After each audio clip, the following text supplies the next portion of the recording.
शांति। 21 जुलाई आज बाप दादा हम सभी को बहुत सुख संबाद कह के नशा भी चढ़ा रहे हैं। मैं आया हूँ तुम्हें ज्ञान रतन देने। ये ज्ञान के रतन कितने गुप्त हैं, परंतु एक एक रतन लाखों रुपए का है। मैं भी गुप्त ब्रह्मा तन में आया हूँ, ये मेरा टेम्परेरी रथ है। तुम आत्माएं भी गुप्त, तुमने अपनी राजाई खो दी। मैं ज्ञान रतन देकर गुप्त रूप से तुम्हें खोया हुआ राज दिला रहा हूँ। ये दान दे रहा हूँ गुप्त रूप से तुम्हें, इसलिए भक्ति में गुप्त दान का बड़ा महत्व है। और इसी के कारण दान पुण्य करने से राजाई पद भक्ति मार्ग में मिलता रहा द्वापुर से। लेकिन ऐसे नहीं वो एक जन्म में राजा बन गए तो दूसरे में बनेंगे, वहाँ उनके जैसे कर्म होंगे राजा के रूप में, उस अनुसार उन्हें अगला जन्म मिलेगा। तो बाबा हमें बहुत गुह्य रूप से ज्ञान का दान दे रहे हैं। आते ही बाबा ने कहा डबल ओम शांति। पहली ओम शांति शिव बाबा की, दूसरी ओम शांति ब्रह्मा दादा की। तुम सब भी कहते हो ओम शांति।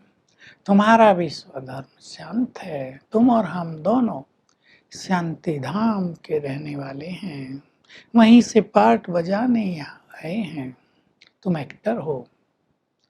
अब इस ड्रामा का सब कुछ ज्ञान तुम्हें है कि सृष्टि के आदि में हम कौन थे, सूर्यवंशी फिर चंद्रवंशी। कैसे हमने पूरा पार्ट बजाया है, 5000 वर्ष का पार्ट बजाकर हम अंत में आ गए हैं। बाबा के पास अभी थोड़े बच्चे हैं, कुछ हजारों में हैं, फिर ये बढ़ते जाएंगे। जो सूर्यवंशी चंद्रवंशी हैं वो आते जाएंगे, ये दैवी झाड़ बढ़ता ही जाएगा। सबको यहीं आना है। आर्य समाज जो उन दिनों विरोध करते थे उनके लिए बाबा कह रहे ये सब यहीं आएंगे, क्योंकि मुक्ति का मार्ग सबको यहीं से मिलेगा। जीवन मुक्ति का मार्ग सबको यहीं से मिलेगा। अहिल्याएं, कुब्जाएं, गणिकाएं, माताएं, गरीब सब आ रहे हैं। शास्त्रों में दिखाया राम ने भिलनी के बेर खाए, झूठे बेर खाए। बाबा कहते हैं न तो राम के समय भिलनियाँ थी और न मैं कुछ खाता हूँ। भगवान को भी राम कहते हैं।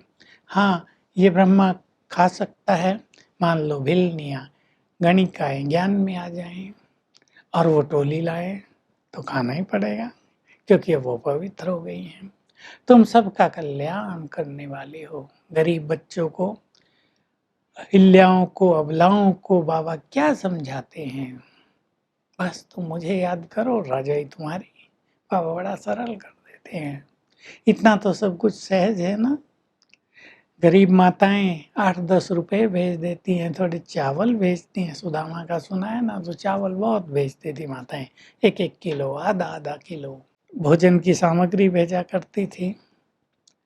तो बाबा बहुत खुश होते थे, वाह मेरे बच्चे वाह, तुम्हें यज्ञ से और बाबा से बहुत प्यार है, इसके रिटर्न में तुम्हें बहुत कुछ मिल जाएगा। स्वर्ग में तुम्हारा उच्च पद हो जाएगा, तुम्हें सोने के महल मिल जाएंगे। मैं इस तन में आया हूँ। ये रथ मेरा टेम्परेरी रथ है, गुप्त रूप से मैं बैठा हूँ। मैंने ये अविनाशी रुद्र गीता ज्ञान यज्ञ रचा है। कई लोग सोचते हैं भगवान ने ये दुनिया रची ही क्यों। जब दुखी होते हैं ना, दुखों से तंग होते हैं, तो कहते हैं भगवान ने दुनिया रची ही क्यों। बाबा कहते हैं नहीं रचते तो ये सृष्टि कैसे चलती। दुखी तो मनुष्य अपने कर्मों से हुआ है। भगवान ने सृष्टि दुखों के लिए नहीं रची, लेकिन दुखों को जन्म मनुष्य ने खुद दिया है। तो इस सृष्टि चक्र तो चलता रहता है, कोई इससे छूट नहीं सकता। ये सतयुग से शुरू हुआ था, अब एंड में आ गया है। मैंने यज्ञ रचा है। अब इस कलयुगी दुनिया की सारी सामग्री इसमें सुहाव होनी है। बॉम्ब्स बना दिए हैं रखने के लिए तो नहीं। देवताओं को भी हथियार दिखा दिए भक्ति में, और शिव शक्तियों को भी हथियार दिखा दिए। बाबा कह रहे अब तो बॉम्ब्स का जमाना, तलवार और बाण क्या करेंगे अब। लेकिन ये देवियों को, देवताओं को अस्त्र शस्त्र दिखाने की आवश्यकता नहीं, ये है ज्ञान के बाण, ज्ञान की खड़ग। इससे तुम माया को जीतते हो, तुम अब माया को जीत रहे हो।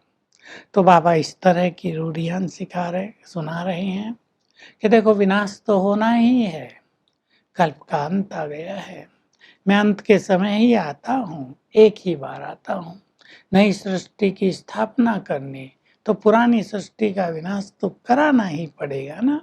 तो ये विनाश का समय आ गया है, बहुत कुछ तुम्हें देखना है, संगम युग के अंत में बहुत कुछ देखना है। बच्चों ने पूछा बाबा बता दो क्या क्या देखना है। बाबा कहते नहीं, पहले से नहीं बताया जाता, कल पहले जैसे हुआ था वैसे ही होता रहेगा, खेल समाप्त हो जाएगा, तुम साक्षी होकर देखते रहोगे और फिर अपनी नई दुनिया में चले जाओगे। तुम्हारे लिए मैं गुप्त रूप से राज्य स्थापित कर रहा हूँ। तो हम विचार करेंगे आज, क्या हमें ऐसा लगता है कि एक एक ज्ञान की बात रतन है, बड़ा मूल्यवान है। ये हमें तब लगेगा जब हम उनका प्रयोग करेंगे। मान लो आप चिंता में और घबराहट में बैठे हैं, कुछ हो गया है और आपको बाबा का महावाक्य याद आता है, तुम चिंता ना करो मैं बैठा हूँ, और आपको नशा चढ़ जाता है, भगवान हमारा साथी है, वो सब ठीक करेगा, उसके साथ होने के बाद हमें डर क्यों, और आपका डर निकल जाता है। तब आपको पता चलेगा कि एक महावाक्य कितना मूल्यवान है, उसकी कीमत आंकी नहीं जा सकती। ऐसे ही ड्रामा की बहुत सारी ज्ञान की पॉइंट्स हैं जो रतन हैं, और भी ज्ञान जो रोज बाबा देता है वो रतन है। उन्हें जितना जितना अनुभव में लाएंगे हमें उनकी वैल्यू का पता चलता जाएगा। वरदान है, सत्यता की शक्ति से विश्व को और प्रकृति को सतो प्रधान बनाने वाले विधि विधाता भव। हमारी सत्यता की शक्ति पारस के समान है, जो पत्थर बुद्धियों को पारस बुद्धि बना देती है। सत्यता की शक्ति का अर्थ है आत्मा की शक्ति, परमात्मा की शक्ति, सत्य ज्ञान की शक्ति। केवल सत्य को सच बोलने की बात नहीं है। इससे प्रकृति सतो प्रधान बनती है। तुम सर्व चीजों को, संस्कारों को, सर्व संबंधों को, हर चीज को, स्वयं को, प्रकृति को इससे सतो प्रधान बना देते हो। तो जो बाबा ने हमें सत्य ज्ञान दिया उसका हम स्वरूप बनेंगे। विधि विधाता, विधि पूर्वक संसार के विधान को नया बनाने वाले हम बन जाते हैं। स्लोगन, योगी आत्मा वह है जिससे प्रकृति की हलचल भी विचलित न करे। तो आज का अभ्यास और चिंतन कि हम सभी ज्ञान के रत्नों से भरपूर हैं। बाबा हमें गुप्त रूप से राजाई दे रहे हैं, अपनी राजाई को सामने देखेंगे, ब्रह्मा बाबा की तरह अपने भविष्य के नशे में रहेंगे, बार बार वो स्वरूप सामने लाएंगे और योग अभ्यास करेंगे। मैं प्रकृति का मालिक, सत्यता की शक्ति में स्थित हूँ। बाबा जो परम सत्य है उससे वाइब्रेशंस आ रहे हैं, चारों ओर फैल रहे हैं। ओम शांति।